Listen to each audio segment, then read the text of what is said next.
Hi hello അസ്സലാമു അലൈക്കും. നമുക്കിന്ന് ഇച്ചിരി ബീഫ് ചില്ലി ഉണ്ടാക്കി നോക്കിയാലോ? നോക്കാം. അതിനകത്ത് നമുക്ക് മസാല കൂട്ടുകളൊക്കെ ഇട്ട് നോക്കാം.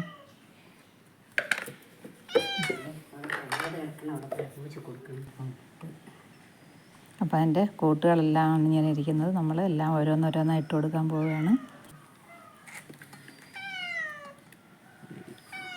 കുറച്ച് കടലമാവും, കുറച്ച് മൈദപ്പൊടിയും, കുറച്ച് കോൺഫ്ലവർ പൊടിയും, പിന്നെ ഇഞ്ചിയും വെളുത്തുള്ളി ജിഞ്ചർ പേസ്റ്റ് കൂടെ ചേർന്ന് നമ്മൾ മിക്സ് ചെയ്യാൻ പോവുകയാണ്. അതിൻ്റെ കൂടെ കുറച്ച് കാശ്മീരി പൊടിയും ഇട്ടു, ഉപ്പും ആവശ്യത്തിന് ഉപ്പും ഇട്ടു. നമ്മൾ കുറച്ച് വിനാഗിരി ഒഴിച്ച് അതിനെ ഒന്ന് ഇളക്കി നാരങ്ങ നീരും ഒഴിച്ച്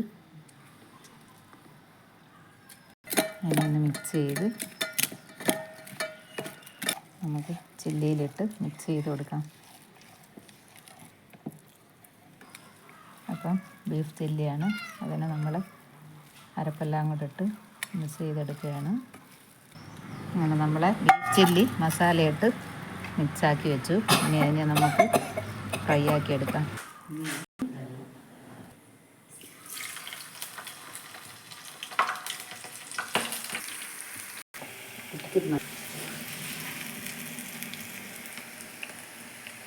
അങ്ങനെ നമ്മുടെ ബീഫ് ചില്ലി റെഡിയായിരിക്കുന്നു.